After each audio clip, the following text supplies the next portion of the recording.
বিদেশি জাতের লাল আমের প্রতি আমাদের ছাদ বাগানীদের যথেষ্ট দুর্বলতা রয়েছে। আপনি এমন কোনো শৌখিন ছাদ বাগানি খুঁজে পাবেন না যাদের ছাদ বাগানে এক বা একাধিক জাতের বিদেশি লাল আমের সংগ্রহ নেই।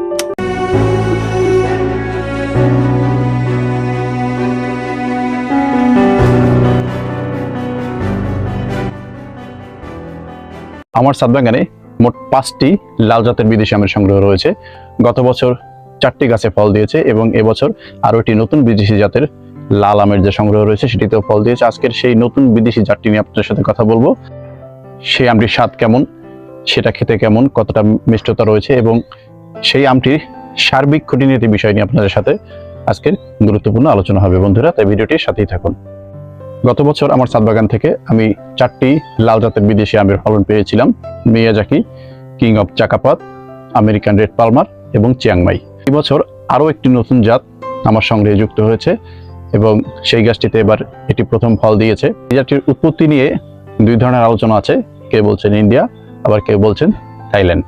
উৎপত্তি যেখানেই হোক না কেন, আমাদের দেশে এসে সেই আমটির নাম হয়েছে BN7।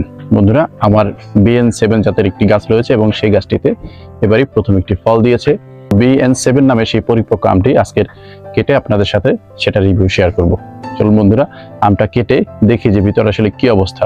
আমিও কখনো BN7 এভাবে নিজে টেস্ট করে দেখিনি, আজই প্রথম, এবং আপনাদের সাথে সেই প্রথম অনুভূতিটাই শেয়ার করতে চাচ্ছি।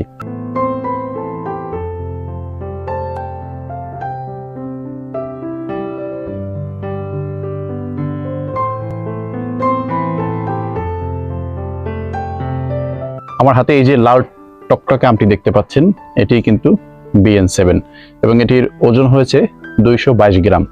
গাছ যেহেতু ছোট, গাছটির বয়স মাত্র 2.5 বছর, এই গাছটি একটু বড় পাত্রে যদি দেয় এবং গাছটির বয়স যদি বাড়ে তাহলে কিন্তু এর যে সাইজ সেটা হয়তো একটু বড় হবে, তবে খুব বেশি বড় হবে না। এটা যেখান থেকে সংগ্রহ করেছি তারা বলে দিয়েছে এটা থেকে 300 গ্রামের মধ্যে এটার ওজন ওঠানামা করবে, 250 গ্রাম কিংবা 300 গ্রাম।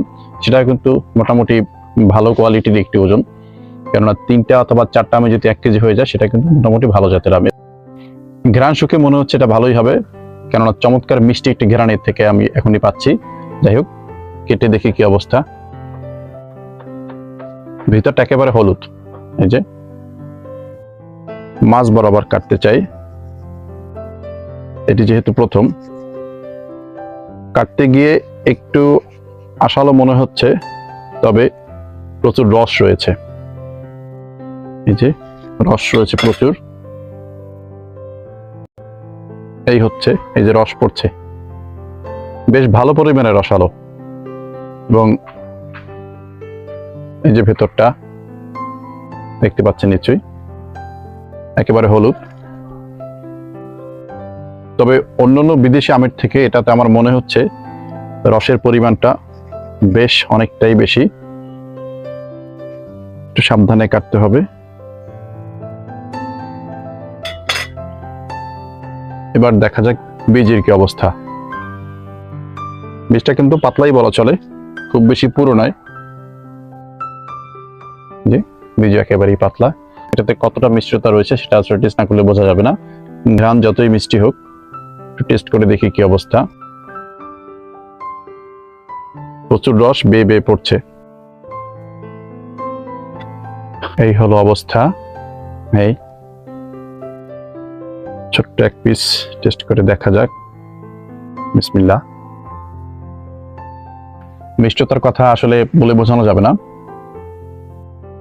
পুরোটাই মিষ্টি, প্রচুর পরিমাণে মিষ্টি। এবং সবচেয়ে আসার বিষয় হচ্ছে এটাতে প্রচুর পরিমাণে রস রয়েছে। আর কাটার সময় দেখুন আমার হাত এই যে রসে ভিজে গেছে। উপরে বাকল মিডিয়াম, খুব বেশি পুরো না আবার খুব বেশি পাতলাও না।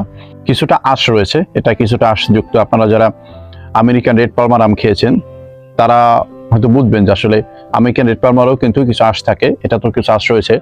মিয়াজাকি অথবা কিং অফ চাকাপাত যেখানে আঁশহীন, কিন্তু এটা কিন্তু একেবারে পুরোপুরি আঁশযুক্ত। দেখুন একটা ব্যাপার আপনাদের দেখাই, এই দেখুন একটা মাছি কিন্তু চলে এসেছে। তো বুঝতেই পারছেন যে আসলে কি পরিমাণ মিষ্টি ঘেরানি আমটাতে রয়েছে, মাছি চলে এসেছে। তো বন্ধুরা, এই ছিল BN7 এর রিভিউ টেস্ট। তো আপনাদের সাথে মোটামুটি যা শেয়ার করা সেটা শেয়ার করলাম।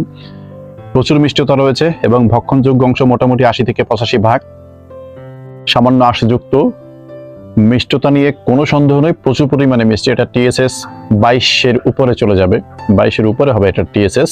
যারা BN7 এখনো ছাদ বাগানে রাখেননি রঙিন আম হিসেবে, তারা অবশ্যই একটি BN7 রঙিন আম হিসেবে কিন্তু ছাদ বাগানে রাখতে পারেন।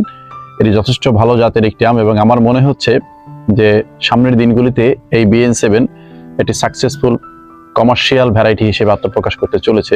আপনাদের কোনো প্রশ্ন যদি থাকে অবশ্যই কমেন্ট বক্সে জানাবেন, আমি উত্তর দেওয়ার চেষ্টা করব। বন্ধুরা, BN7 এর রিভিউটা কেমন লাগলো অবশ্যই জানাবেন। ভিডিওটা আজকের এখানেই শেষ করছি। ভালো থাকবেন, সুস্থ থাকবেন।